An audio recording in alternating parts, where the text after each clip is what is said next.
Bienvenidos a su programa Revolución Misionera, llevando el Evangelio a los pueblos y comunidades no alcanzadas, cumpliendo la gran comisión de nuestro Señor Jesucristo. Acuérdate, oh Señor, cántalo conmigo. En las naciones de la tierra, acuérdate que tu favor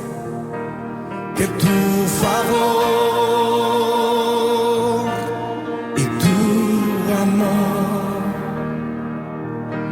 se han derramado sobre el mundo, oh Señor, en tu bondad, acuérdate. El tema de hoy: adoptando la visión de Cristo. Acuérdate. Señor, queremos pedirte por las naciones de la tierra. Queremos pedirte que tengas misericordia de nosotros, que en tu favor y tu bondad escuches el clamor de tus hijos en esta noche. Escuches el clamor de tus hijos alrededor del mundo entero. Que tengas misericordia de las naciones. Ten misericordia de nuestro país. Hermano, levante su voz. Y será predicado este Evangelio del Reino en todo el mundo, para testimonio a todas las naciones, y entonces vendrá el fin. Mateo 24:14. Les saluda el hermano Ángel Molina del Ministerio El Mesías, con su programa Revolución Misionera. Tenemos el placer también de tener con nosotros la pastora y directora del Ministerio El Mesías y también uno de los líderes, el hermano Miguel López. Bienvenidos. Es un placer estar compartiendo en esta tarde con la audiencia que nos escucha. Dios le bendiga, hermanos. Es muy grato estar compartiendo con ustedes también este programa. Pastora Carolina, explíquenos un poco acerca de su fe. ¿Cómo usted llega a conocer la fe cristiana? ¿Y de dónde nace esa pasión del Ministerio El Mesías? Amén. Bueno, le doy gracias al Señor que le pude conocer muy pequeña, desde la edad de 9 años, en un pequeño pueblo de la República Dominicana, La Vega, para ser específica. Comencé a escuchar la palabra. Soy la más pequeña de una familia de 3 hermanos criados por nuestra madre, quien con la ayuda de Dios nos sacó adelante. Y comencé a asistir a la escuela dominical desde muy pequeña, pero fue cuando tenía 14 años cuando tuve ese encuentro personal con Jesucristo, cuando realmente le entregué mi vida a Cristo y hice un compromiso serio de servirle con todo mi corazón. Luego, a la edad de 20 años, el Señor pues me trajo a esta nación, a los Estados Unidos, donde llegué y pude involucrarme en el trabajo, en la obra del Señor también. Y entonces nace lo que es conocido ahora como la Iglesia El Mesías. Esta iglesia pues nace en el año 2000, 5 años después de que el Señor nos hiciera el llamado al pastorado. Luego de haber orado, buscado la dirección del Señor, comenzamos esta obra con el único deseo de cumplir la gran comisión. La visión de nuestra iglesia la resumimos en 4 palabras: amor, intercesión, palabra y misión. Amor, que el amor a Dios y al prójimo sea el fundamento de nuestras relaciones. Intercesión, levantar una cadena de intercesores que ore al Señor y que se ponga en la brecha por los perdidos y por los no alcanzados, por todas las naciones de la tierra. Palabra, fundamentar nuestra iglesia en la palabra de Dios, el único fundamento nuestro, el cual pues está puesto por el Señor. La palabra debe ser nuestra guía en todo lo que hacemos. Y misión, llevar a cabo la gran comisión, que es alcanzar las almas en todas las naciones. Considerando esta misión, ¿cómo nace la inquietud de enfocarse en aquellas almas no alcanzadas? Bueno, años antes de haber comenzado la iglesia, tuve el privilegio de asistir a una conferencia misionera y escuchar por primera vez en mi vida acerca de los no alcanzados. Era algo que yo no sabía, no estaba al tanto. Mi visión estaba muy limitada a nuestra región, a lo que conocemos, que estaba totalmente inadvertida acerca de tantas personas en el mundo, que a mí me pareció demasiada, casi casi la mitad de la población mundial que nunca habían oído escuchar el nombre de Jesús por primera vez en sus vidas. A mí me impactó demasiado esto. Salí de esa conferencia con un compromiso serio de comprometer mi vida para hacer algo, para llevar a cabo la gran comisión. Sabemos que una sola persona no lo puede hacer, pero es el compromiso de cada cristiano tomar su parte, la que le corresponde. Y entonces comenzamos a orar, y cuando el Señor nos llamó ya con mi esposo, cuando nos llamó a la iglesia a levantar esta obra, entonces orábamos porque no sabíamos cómo involucrarnos, no sabíamos cómo comenzar. Eran regiones muy lejos, no teníamos el llamado de ir allá. Pero entendíamos que cuando el Señor dijo, ¿verdad?, que en Hechos 1:8 que íbamos a ser testigos, comenzando en Jerusalén, en Judea, en Samaria y hasta lo último de la tierra, entendíamos por la traducción griega, al estudiar más profundamente estos versículos, de que la iglesia tenía que simultáneamente testificar en todas estas regiones. No es que nos vamos a enfocar en una primero y después que terminemos acá, sino simultáneamente. La iglesia tenía que extenderse y era lo que Dios esperaba. No sabíamos cómo hacerlo, y a través de la oración el Señor hizo que por obra milagrosa llegara a nuestras manos el libro Revolución en el Mundo de las Misiones. Una hermana me lo hizo llegar, era en inglés. En ese tiempo no había mucho material en español acerca de las misiones mundiales, pero comenzamos a leerlo y literalmente este libro revolucionó nuestra vida. Nos trajo un desafío grande acerca de cómo alcanzar los no alcanzados a través de los mismos misioneros nacionales, y no era necesario nosotros ir, sino que con orar y apoyarlos económicamente ellos podían ir y hacer el trabajo. Y de esta manera nos uníamos en cumplir la gran comisión. Se han derramado sobre el mundo, oh Señor, en tu bondad. Muy interesante cómo llegó ese libro a ustedes. Pastora, háblenos un poco más de los no alcanzados y de lo que se llama la ventana 1040. ¿Qué es la ventana 1040? Bueno, cuando escuché por primera vez este término me pareció un poco raro, ¿verdad? Ventana 1040 es el nombre que se le ha dado en términos misioneros a esa región que está situada a 10 grados al norte del Ecuador y que se extiende 40 grados más. Esta región está situada entre el norte de África y el sur de Asia. Es el lugar donde se encuentran la mayoría de la población mundial. Está superpoblada. Y aparte es donde están la mayoría de las religiones falsas y las religiones mayoritarias, como el islamismo, el hinduismo y el budismo. El islamismo, para los que no sabían, tiene más de 1.000 millones de seguidores, igual el hinduismo, mayormente en la India, el budismo más de 600 millones. Y aparte el comunismo, que usted sabe que China es comunista y es la nación más poblada del mundo. Entonces aquí se concentra la mayor población del mundo. Y al estar todas estas religiones y todos estos bloques comunistas, son personas anticristianas, enemigos del evangelio, se hace más difícil evangelizar. Es difícil la entrada a estos lugares, ya que no hay libertad para predicar. Y por esto, pues, hay muy poco crecimiento cristiano en aquellos lugares. Los no alcanzados son personas que nunca se les ha predicado. No son personas que se les predicó y no se convirtieron. Esos son evangelizados, aunque no se hayan convertido. Pero estas personas no alcanzadas son las que nunca se les ha predicado por primera vez. La mayoría no ha oído mencionar el nombre de Jesús y no tiene idea de quién es Jesús. Y a mí personalmente me impactó demasiado el saber eso, que en pleno siglo XXI haya tantas personas inalcanzadas, a pesar de la tecnología con la que contamos y con tantos medios y recursos para que a esta altura ya la iglesia hubiera evangelizado el mundo completo, como es el mandato en las Escrituras. Escuches el clamor de tus hijos en esta noche. Escuches el clamor de tus hijos alrededor del mundo entero. Que tengas misericordia de las naciones. Ten misericordia de nuestro Es increíble que en 2000 años todavía no se haya predicado el evangelio en toda la tierra. Dígame, pastora, ¿cuál sería alguno de los desafíos espirituales o nacionales de estos países en la ventana 1040? ¿Por qué ha sido tan difícil alcanzar esas almas para Cristo?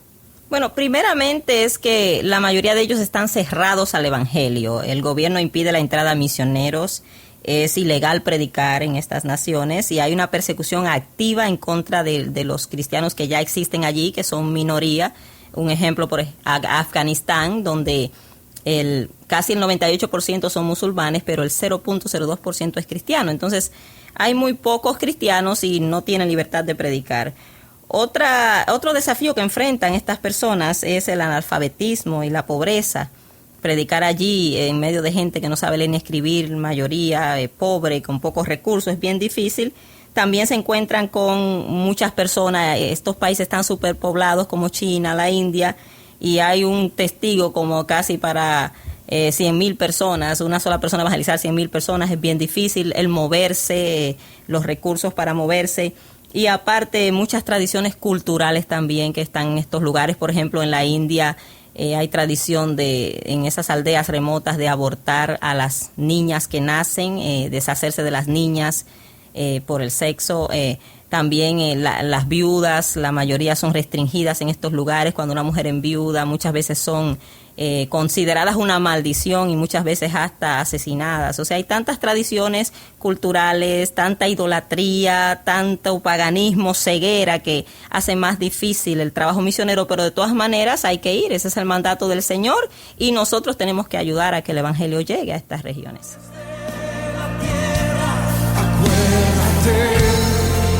Que tu favor y tu amor. ¿Sabía usted que en Afganistán hay más de 48,000 mezquitas musulmanes y ningún templo cristiano? En este país se hablan 50 lenguas, pero solo se ha traducido el Nuevo Testamento en 2 de ellas. Para más información y para recibir una copia gratis del libro que impactará su vida, Revolución en el Mundo de las Misiones por K.P. Johannan, comuníquese con el Ministerio del Mesías al 401-751-7411 o a nuestro correo electrónico elmesiasri@gmail.com.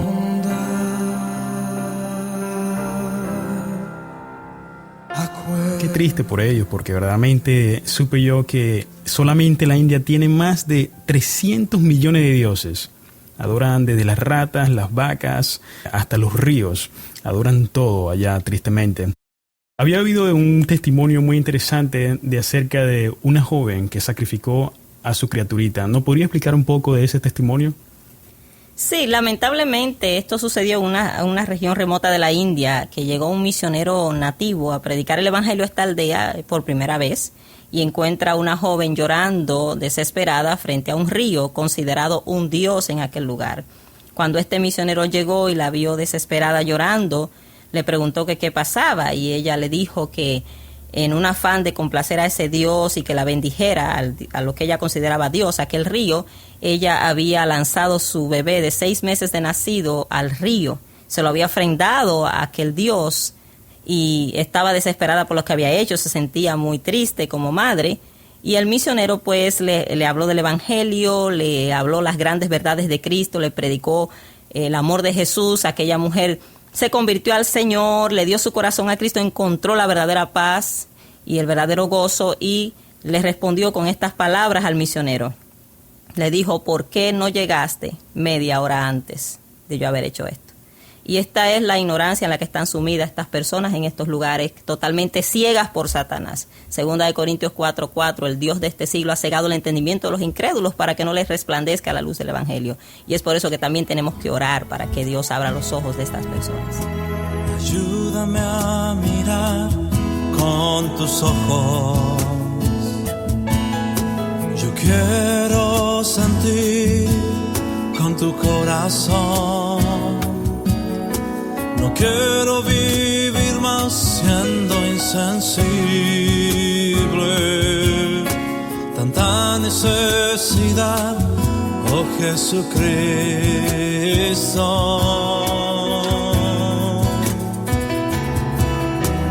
Ayúdame a mirar con tus ojos. Yo quiero sentir con tu corazón. No quiero vivir más siendo insensible. Tanta necesidad, oh Jesucristo. corazón. Te pido la paz para mi ciudad. Te pido perdón por mi ciudad. Ahora me humillo y busco tu rostro. ¿A quién iré, Señor, sino a ti? Hermano Miguel, háblanos un poco acerca de su conversión al Señor Jesucristo. Bueno, hermano Ansel, hace aproximadamente 7 años atrás, yo estaba viviendo una situación muy reposada en mi hogar, con una familia bien constituida, con más de 30 años de matrimonio, con 2 hijos varones, con un excelente trabajo, y vivía muy cómodo. Pero un día domingo específicamente, le digo a mi esposa: mira hacia nuestro alrededor, mira qué está pasando con nuestras vidas. Todo anda muy bien, pero yo siento que nos falta algo. Y entonces ella me dice: pero explícame más, ¿algo como qué? Yo le digo: yo creo, sinceramente, en el fondo de mi corazón, que necesito a Dios. Necesito buscar de Dios. Y comenzamos a averiguar dónde podíamos encontrar una iglesia con servicio en español. Y con el tiempo escuchamos hablar de la Iglesia del Mesías. Visitamos esa iglesia hace 7 años atrás y nunca más salí de ahí. Es decir, cuando confesé a Cristo como mi Señor y Salvador, lo hice de todo corazón y para toda la eternidad. Gloria al Señor por su conversión, porque no solamente usted, sino también su familia vino hacia los pies del Señor. ¿Cómo nació ese amor, esa pasión por las misiones? Porque sabemos que usted es apasionado a alcanzar también a los no alcanzados. Bueno, hermanos, la verdad es que uno de los primeros días en que yo asistí a la iglesia, el Mesías, asistí a un culto de oración un día martes. Y en el egoísmo o individualismo característico de un ser humano, me sorprendió en sobremanera ver cómo la congregación intercedía y pedía, pero no pedía como a nosotros nos fue enseñado como niños a orar. Todo pedíamos para sí mismo, pero en ese día me sorprendió ver cómo la congregación pedía, pero no para cada uno de ellos, sino para otros. Y eso me impactó. Pedían al Señor la oportunidad de que pudieran ser alcanzados todos aquellos que aún no han escuchado ni por una sola vez el nombre de Jesús. Y así fue como nació en mi corazón ese deseo de interceder también. Me alegró de saber que estaba en un lugar donde estábamos pidiendo al Dios Todopoderoso, pero no para uno mismo, sino para los demás. Otra cosa que aumentó mi pasión por los no alcanzados fue el hecho de haber leído el libro Revolución en el mundo de las misiones. En este libro encontré tan valiosa información, porque aquí describe con qué pasión cada misionero nativo va a los lugares donde nadie ha predicado antes. Y lo que me causó curiosidad y tristeza, saber de que todos y cada uno de ellos solamente va con un pasaje de ida, porque debido a la persecución hacia los cristianos, ellos nunca saben si van a volver a regresar a su punto de partida. Esto impactó mi vida, el saber la cantidad de gente que está esperando desesperadamente ser rescatados por ese Dios tan poderoso al cual nosotros les servimos.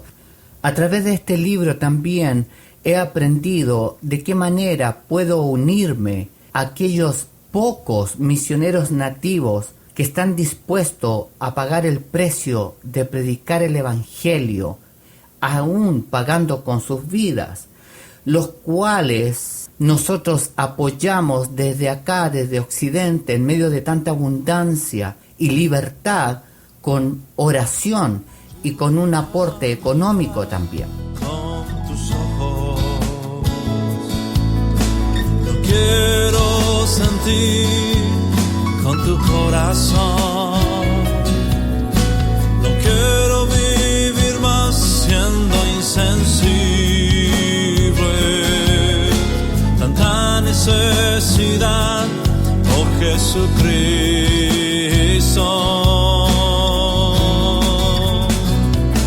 Te pido la paz para mi país.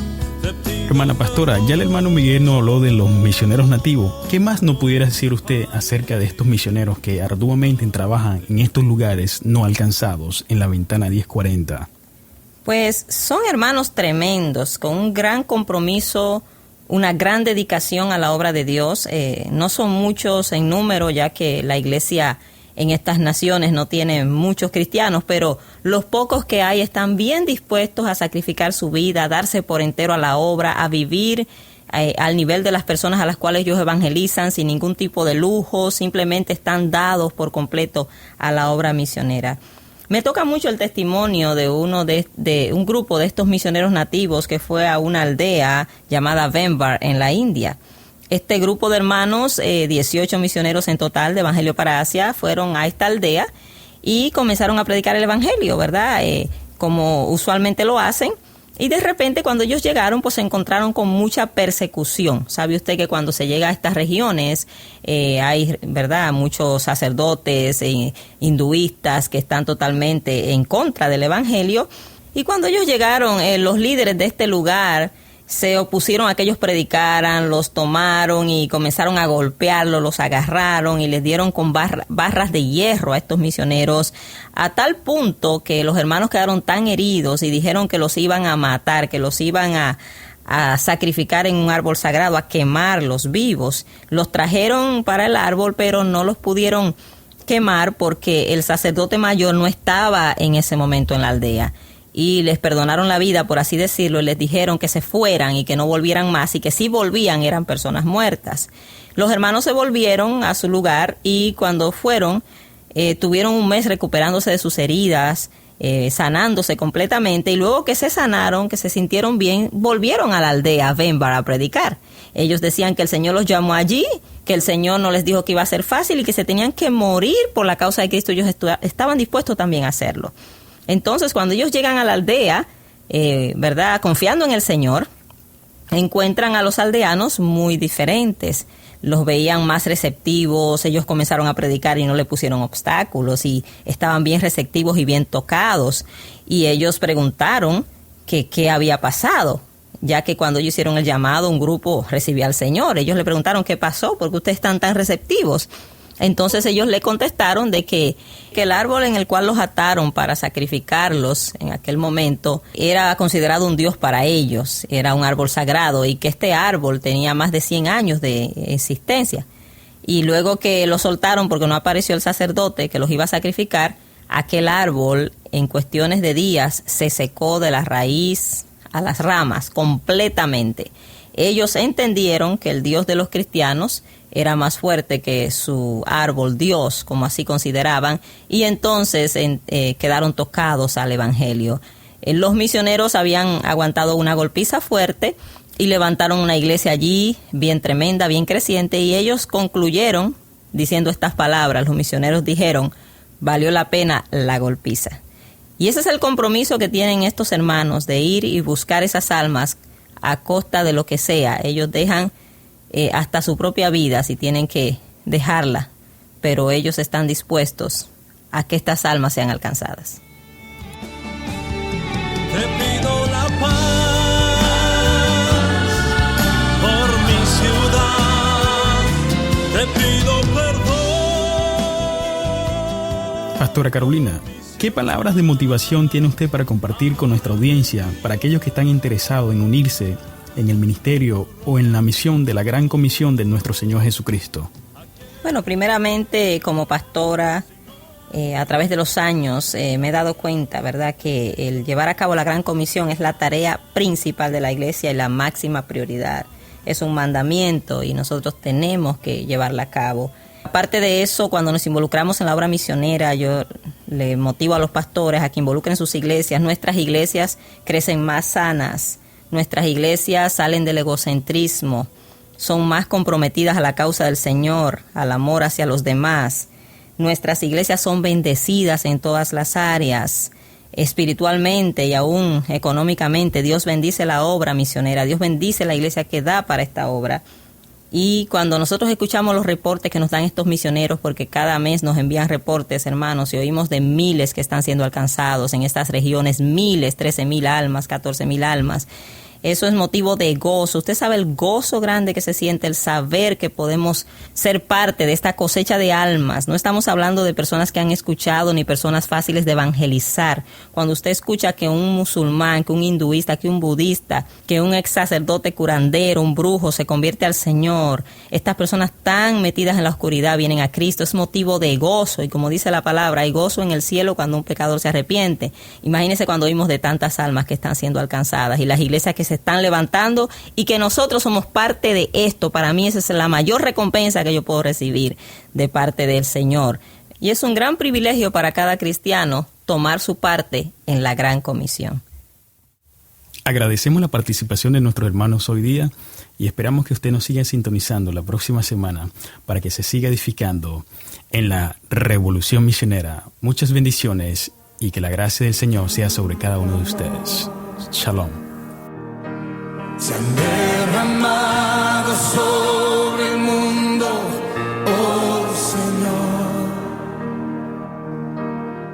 Ministerio del Mesías presentó su programa Revolución Misionera. Para más información de cómo involucrarse en la evangelización de los no alcanzados en la ventana 1040 y para obtener una copia gratis del libro que impactará su vida grandemente, Revolución en el mundo de las misiones, comuníquese con el Ministerio del Mesías al 401-751-7411 o a nuestro correo electrónico elmesiasri@gmail.com.